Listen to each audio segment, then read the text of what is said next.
Wow. First of all, tonight, I'd like to officially apologize for my 13-year stint at the University of Florida.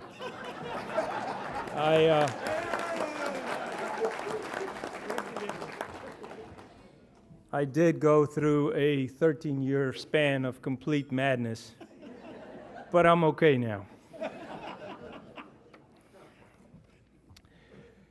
First of all, I'd like to pay tribute to the University of Miami for the opportunities it gave me, because those opportunities changed my life. When I received a scholarship to play college tennis here in Coral Gables in 1977, I was able to make the move from South Africa to the United States, and that altered the course of my life forever. In the process, the University of Miami also gave me a chance to earn 2 degrees, and as if that wasn't enough, it gave me a chance to start a career in coaching that has enriched my life for the past 30 years. I also, however, would like to pay tribute to the people of the University of Miami. Actually, I've always wanted to do this. I see these guys on TV, they say the U. So I'd like to pay tribute to the people of the U. Done it.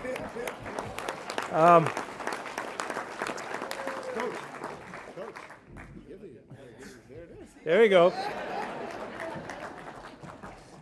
Thank you.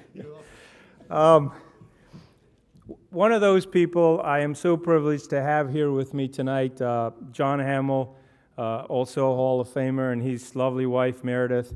John was my coach in junior tennis back in South Africa. He's the man who encouraged me to seek a scholarship in the United States, and he serendipitously became my college coach at the University of Miami 2 years later. And honestly, I never would have had the chance to be the coach here at the age of 23 if it wasn't for the fact that he believed in me.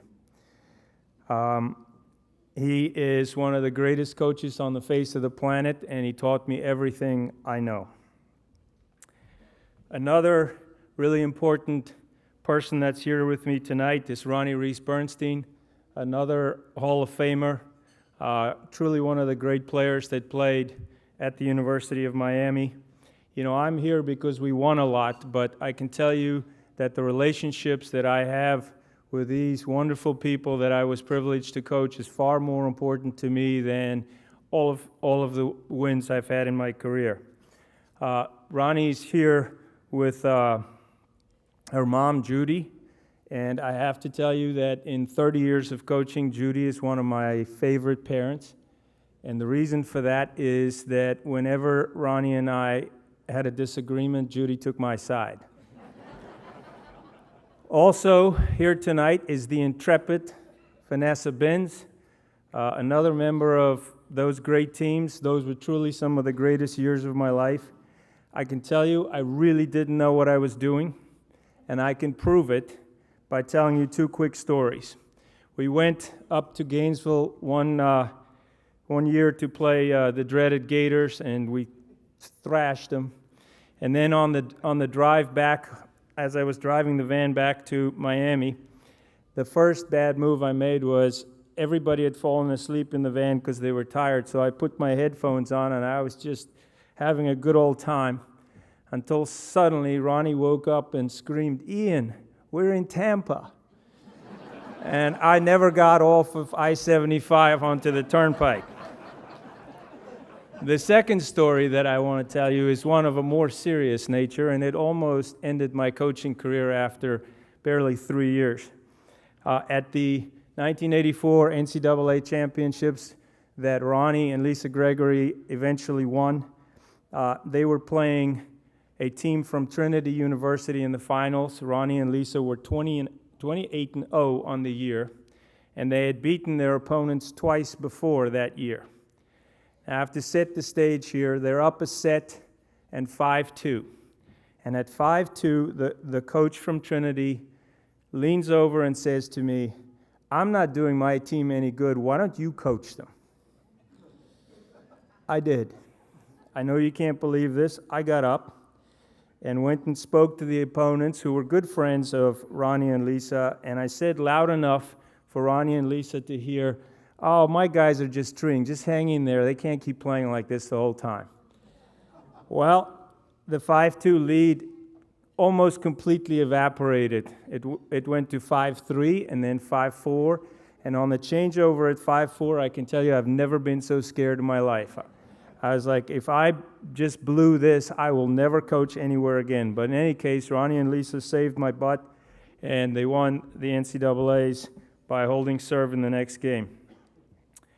I'm also really privileged tonight to be joined by my in-laws, Jim and Gail Bell. Mom and Dad, thanks for driving down from Orlando. You know, I think it's a really good thing to have your in-laws attend an event like this, because, you know, just maybe briefly, they won't think that their daughter married a deadbeat.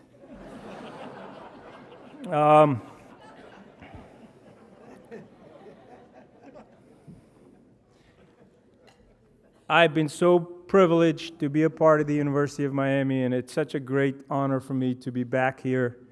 I recognize so many of the names and the faces, and I truly consider myself blessed for having been a part of this great university. Last but not least, I want to thank my wife, Susan. I don't think I'm telling you any big secrets when I tell you that coaches are not the easiest people in the world to live with. And she lives with me in spite of myself, and she loves me and supports me. Thank you very much for that. In conclusion, I would like to say that I was thrilled when I heard that I was going to be inducted, and then I looked up the accomplishments of all the people sitting here with me, and I became instantly mortified. I'm not sure I belong here, but I am very happy to call myself a member of the Miami Hurricane family. Thank you. Coach, great job. Thank you so very much. Thanks. We appreciate everything. Thank you.